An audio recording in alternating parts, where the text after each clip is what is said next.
सतलोक धाम TV को subscribe जरूर करें। नमस्कार। नमस्कार। क्या नाम है जी आपका? लक्ष्य बरकड़े। लक्ष्य जी कहाँ से आए हैं आप? इंदौर द्वारकापुरी। लक्ष्य जी, संत रामपाल जी महाराज से नाम उपदेश आपने कब लिया?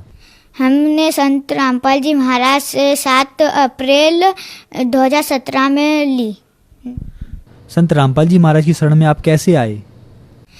संत रामपाल जी महाराज की शरण में हम मेरे घर के सामने एक मेरी फ्रेंड रहती थी, उसके वहाँ आरती चला करती थी। तो जब वो आंटी जी क्या करते थे मुझे कि ये सच्चे गुरु है तो इनसे नामदान लेंगे तो अपना मोक्ष होएगा। और फिर उसके बाद मैं वहाँ पे प्रणाम करने लगा, आरती करने लगा और सत्संग सुनने लगा। उसके बाद मेरी मम्मी को ने एक पुस्तक दी थी ज्ञान गंगा।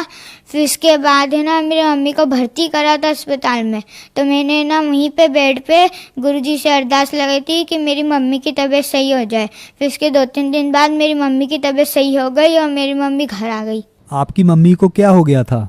मेरी मम्मी को बच्चेदानी में गठान हो गई थी। तो डॉक्टर ने बोला था कि अभी बड़े ऑपरेशन से ही ये ठीक होएगी। तो मैंने संत रामपाल जी महाराज को जहाँ पे बेड था उस पर प्रणाम करा, अरदास लगाई कि संत रामपाल जी महाराज मेरी मम्मी की तबीयत सही हो जाए।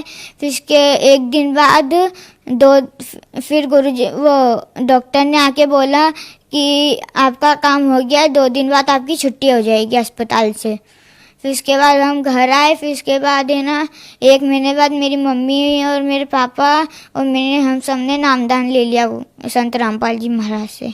आपकी उम्र कितनी है? मेरी 10 वर्ष की उम्र है। इतनी छोटी सी उम्र में आपको संत रामपाल जी महाराज का ज्ञान कैसे समझ में आ गया? वो है ना हमारे घर के सामने एक जो भगतमती रहती है उनने एक भूकंप की वीडियो बताई थी। तो उस समय मैं डर रहा था वहाँ पे। तो उनने बोला कि इनसे आप नामदान ले लो तो आपकी ये भूकंप से और इन सब से अपन बचे जाएंगे। फिर हम उनसे नामदान ले लिया हमने संत रामपाल जी महाराज से। संत रामपाल जी महाराज से नाम दीक्षा लेने से पहले क्या आप कोई भक्ति करते थे? हाँ, मैं रोज हनुमान चालीसा पढ़ता था। हनुमान चालीसा पढ़ने से आपको क्या लाभ हुआ? हनुमान चालीसा पढ़ने से मेरे को कुछ लाभ तो नहीं हुआ, लेकिन मेरी मम्मी को भर्ती कर लिया था अस्पताल में। जब मैं हनुमान चालीसा करता था तो मेरी तबीयत ख़राब हो गई थी। जब मैं एक दिन फ्रेश होने गया तो उसमें से एकदम से ब्लड निकला। तो मैंने मम्मी को बताया तो मम्मी ने बोला ये कौन सी बीमारी हो गई। तो फिर इसके बाद ना मेरी मम्मी ने संत रामपाल जी महाराज को प्रणाम करा। फिर उसके बाद अभी तक मेरे को वो बीमारी नहीं हुई है। आपको आज दुनिया में बहुत से लोग सुन रहे हैं, तो उनको आप क्या संदेश देना चाहते हो? संदेश तो मैं उनको नहीं दे सकता, परमात्मा आके संदेश देंगे। मैं उनको प्रार्थना कर सकता हूँ कि अभी कबीर साहब के रूप में संत रामपाल जी महाराज आए हैं तो उनसे नामदान ले और अपना कल्याण करवाए। संत रामपाल जी महाराज से नामदान कैसे ले सकते हैं? संत रामपाल जी महाराज से अभी कई चैनलों पे सत्संग उनके आते हैं।